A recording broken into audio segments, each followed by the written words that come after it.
In this video, we are talking about Etude in G minor by Gariboldi.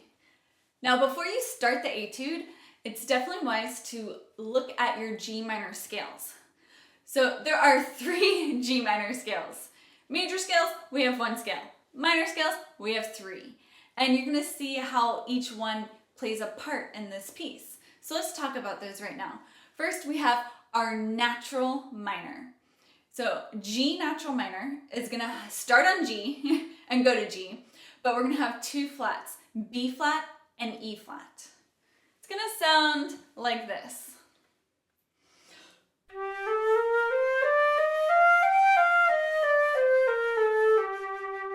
Now don't forget the arpeggio. Just like major scales, we do the arpeggio. Minor scales, practice the arpeggio. They'll come in handy, especially for the Etude. So the arpeggio is still the 1st, 3rd, and 5th. It's going to be G, B flat, D, and then G.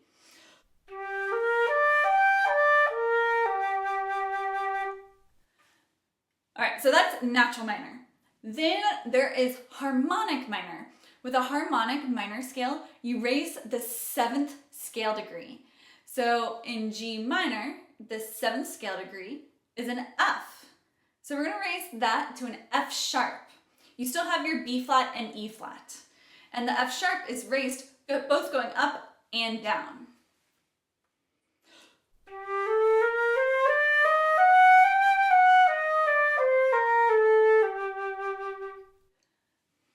And then the 3rd scale is the melodic minor scale. Melodic minor scale gets a little wonky. We raise the 6th and 7th scale degree going up the scale. So we're gonna have the 6th scale degree, which is an E flat. We're gonna make it E natural. And then the F natural is gonna be an F sharp. Then on the way down, it's basically back to natural minor. We have F natural and E flat. This one's gonna sound like this.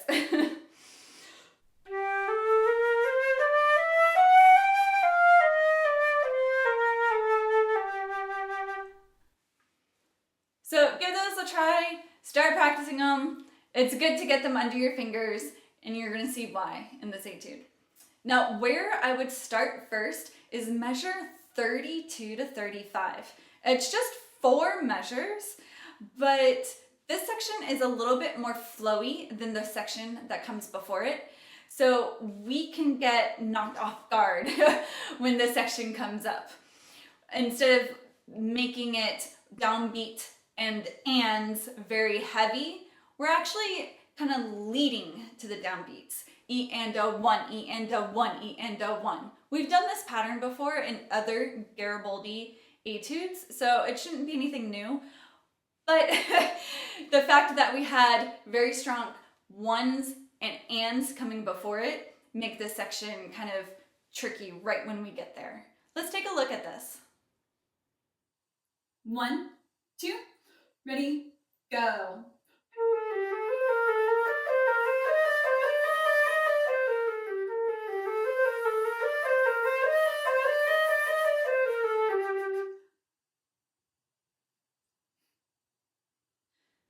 In measure 32 to 35, watch out for the D to E flats when it repeats.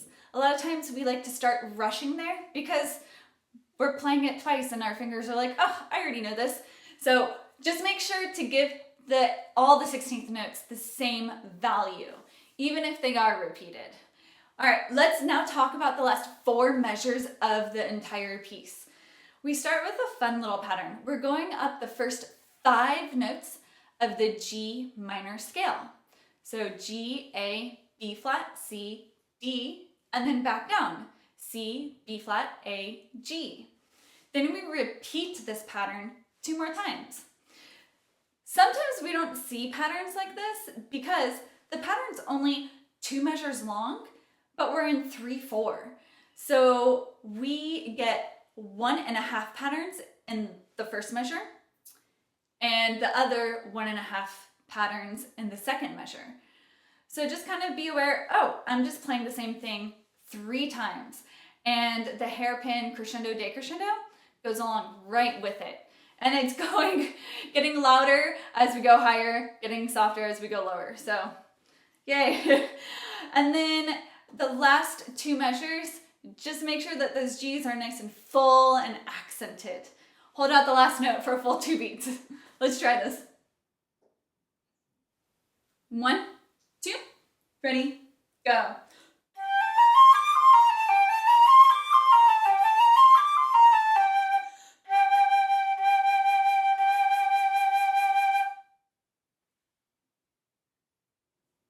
Measure 1 through 8 and 17 to 24 are very similar. There's one little difference, and we'll talk about that when we get there. Now, measure 1 and measure 3.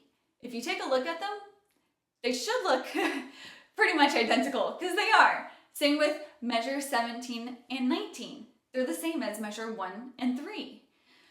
All this is the melodic G minor scale, or G melodic minor scale. So if you're practicing your G melodic minor scale, you actually are practicing 4 measures in this piece, which is pretty nice. Now, the measure squished in between those measures, it kind of goes into G harmonic minor because we add in the E flat while still maintaining that F sharp. So just be aware, you still have an E flat there and an F sharp. Now let's look at measure 5. Measure 5 actually reminds me of the first pattern we started with, measure 32 to 35. It's similar but not the same, but it has more of that flowy feel, and it's like a pickup to the downbeat. It's going downwards. Ba-da-da-dum, ba-da-da-dum. We've seen that in other etudes. It should be familiar, and it kind of fits right in, right here. So the only difference between measure 1 through 8 and 17 to 24 is that measure 8, we have a little added few notes at the end of the phrase that doesn't repeat anywhere else. And it's just going up the scale, down the scale.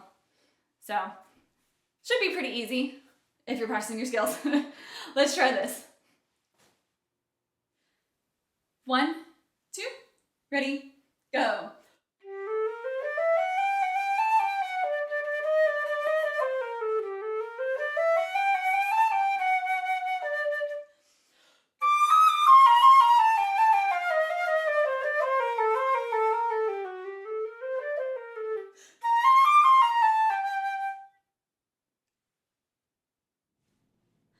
Measure 9 through 12 and 13 to 16 are the same 4-bar phrase, except for the last measure in each. It changes just a little bit. Let's talk about the first measure. The first measure is actually just an E flat arpeggio. It might not look like that at first because it starts on a G and it's going down. And for an arpeggio, we're used to starting on the tonic, which is E flat, and then going up. But if you look at it, it's just G, E flat, B flat, which is just the E flat arpeggio, just in a different order. E flat arpeggio is E flat, G, B flat. So the next measure is really cool.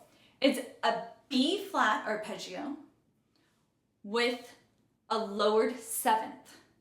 Now when I say lowered 7th, let's talk about this. So B flat scale, B flat, C, D, E flat, F, G, A. A is the 7th note of this scale. When you lower it a half step, A to A flat. That's what we mean by a lowered 7th. And it's added in with the B flat arpeggio. So B flat lowered 7th.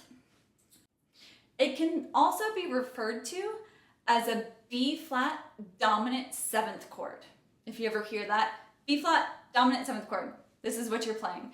And it might be good to practice this on its own outside of this piece, or as, you know, a warm-up to this piece, or both. Have fun with it. But it's really cool. It sounds, I like them. So.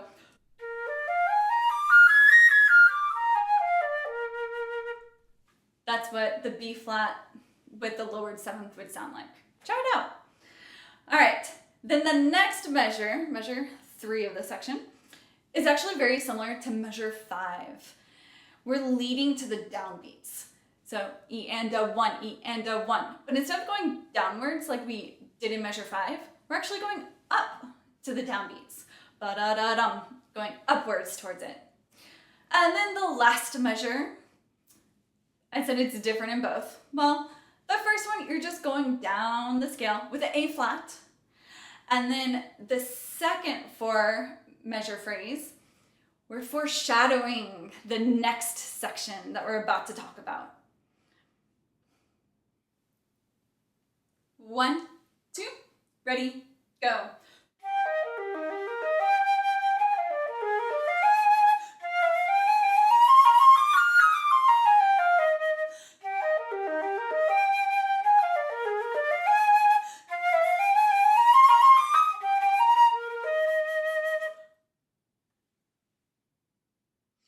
Measure 24 to the downbeat of 32 is actually just 2 4-bar phrases that are exactly identical, even down to the dynamic markings. So this is a bonus. You learn 4 measures, you actually learn 8. Let's talk about the first 2 measures. The first 2 measures, it looks kind of hard because we have a lot of skips in here, but it's actually just a G minor arpeggio. We are doing some skips that I want you to be aware of. So our first note's B flat. Then we're not skipping any arpeggio notes to go down to G, but we're skipping B flat on our way up to D. Then we don't skip any arpeggio notes down to B flat, but we skip D up to the G. And then you don't skip anything down to the D, but you skip the G up to the B flat. So hopefully you see that pattern. I would play those notes by themselves, not in the articulation pattern, just slur them all and just play one. So it's gonna sound like this.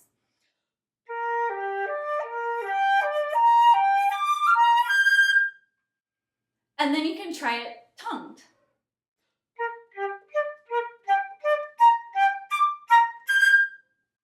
And then you can try the articulation pattern that they have on there. All right, so this cool little pattern is actually measured 36 to 40, repeated twice. So not only does learning 4 measures get you 8 measures, it gets you a bonus 4 measures. So you got 12 measures from learning these 4 measures.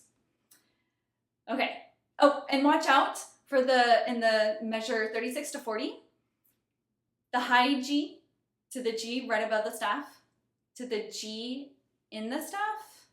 Really watch out for your placement of your mouth and everything. Make sure that you're aiming for each note so you focus each note, and watch out for intonation. Try to tune it with a tuner, use your ear, use a piano. That's a good way. Play a note and then play it on your flute. All right, then the next measure in this phrase, we're actually just going down a G harmonic minor scale. We're starting on the high E flat, going down to F sharp, and then back up to the E flat. Pretty fun. And then we're going down the E harmonic scale all the way down from the high E flat to the G in the staff. So, pretty fun. Let's play it. 1, 2, ready, go.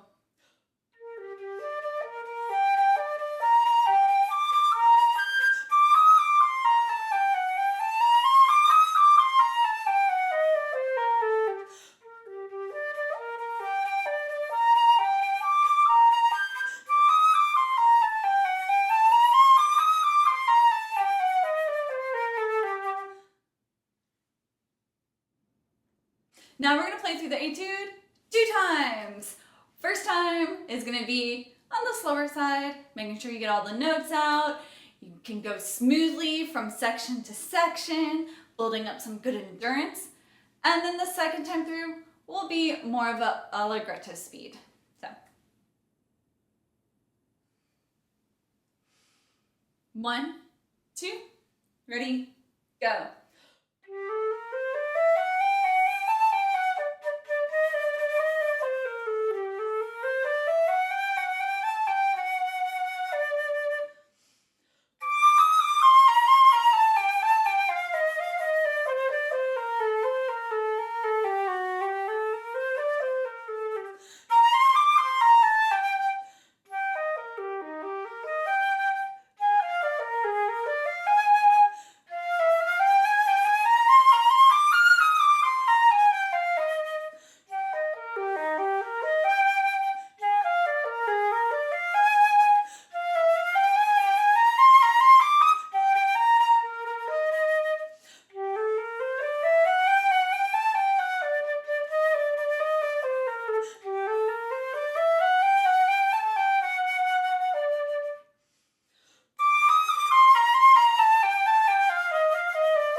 Suddenly this etude makes a lot more sense now.